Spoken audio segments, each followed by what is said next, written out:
how are you guys doing? My name is Jacqueline and I'm a South African natural hair enthusiast. My channel is all about helping new naturals that are just starting out on their natural hair journeys and they need a little bit tips and tricks. Here on my channel you'll find all the tips and tricks that I have for you guys. Let's get into today's video. So with today's video I thought let me do something a little bit different, where I will be talking about heat damage. Into what heat damage is and how we can try and solve heat damage, and also just how for you to start taking care of your natural hair. So I did make some notes as always in my little book. Okay, wait, wrong book. Wrong book. So let's get to it. So what is heat damage? Heat damage is when heat damages the hair shafts and when it changes the hair's curl pattern. When I mean like curl pattern, is like, okay, let me show you quickly.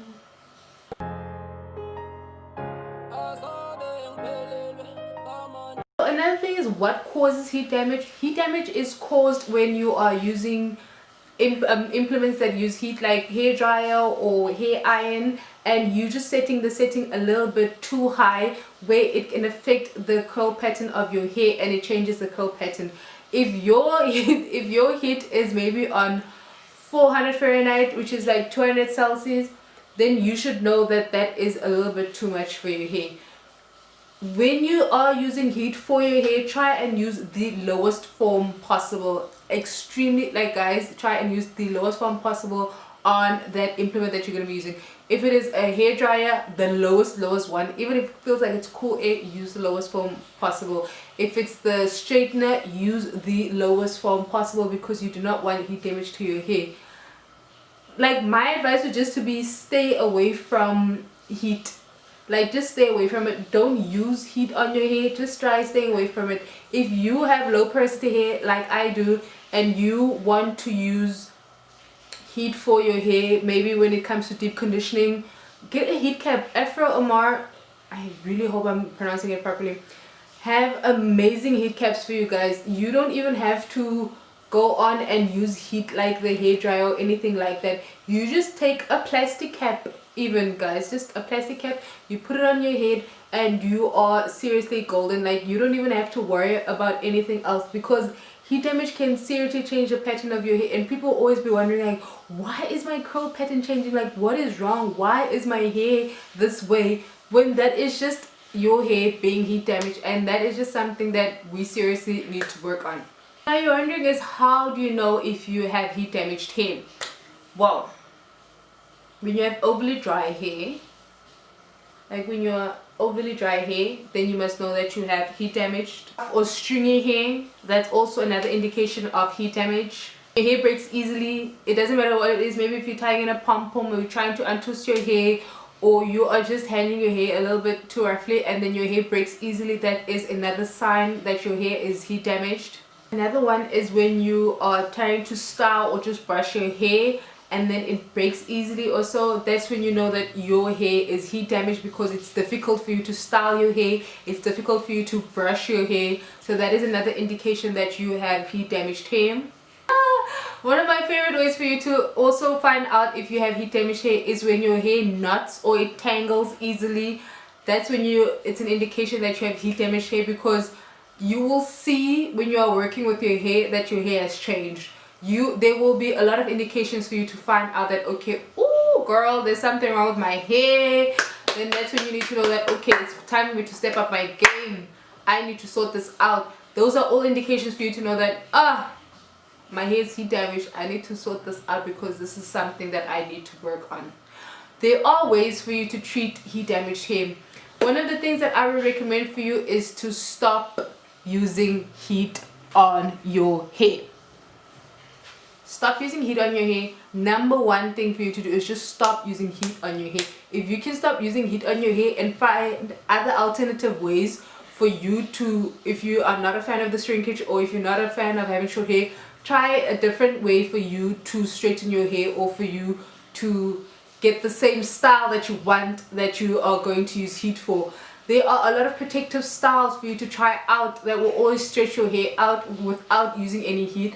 I have a video on protective styles out. I'll put a link of it below so you guys can just check it out. Then you can try those different styles for your hair. You can also try and use no heat ways for stretching out your hair. There is also another video of mine, a no heat stretch out video. I will put a link of that in the description. You guys can go and check it out so that you can know which ways for you to use, so that you don't have to use heat on your hair. Heat is not your friend. Heat is please stay away from heat. It is not your friend. It is not hair friendly. It is not for you. It is not a good way for you to try and do whatever it is that you're trying to do if you're trying to use heat. I've seen this fad going around now where people first use heat and then they straighten their hair and then they go on and style their hair. No, if you want to go and get the same, use rollers. Like, rollers are there for a reason. Like, get different rollers for you. Get that. Go in and do whatever it is you need to do in the house or whatever. Get back. Your hair will be nice and stretched out, and you can still style your hair the way you want to. You don't need to use heat on your hair at all. If you had heat damage hair, also try and deep condition your hair regularly. I will say you must alternate between protein treatments.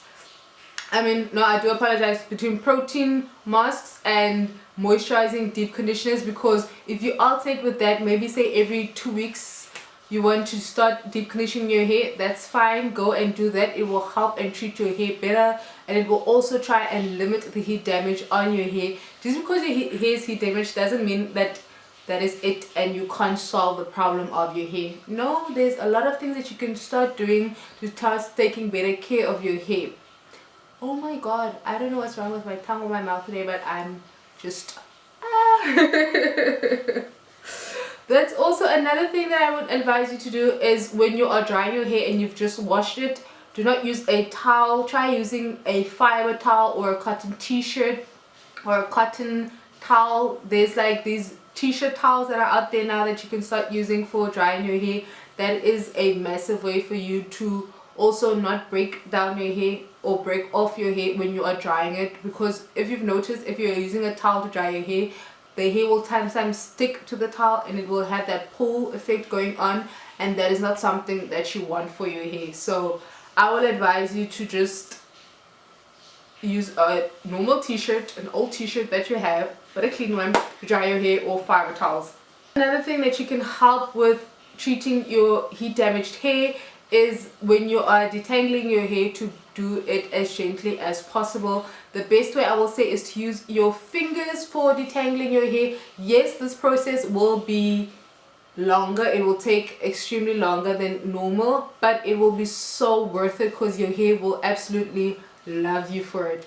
If you can just find a way to manipulate your hair a little bit less than normal, especially when you have heat damaged hair and your hair is already damaged as it is, for you to just a little bit less, then that would make a hell of a difference on your hair. Seriously, your hair will thank you for it, and your hair will be healthier for it, and you will just have so much more beautiful hair.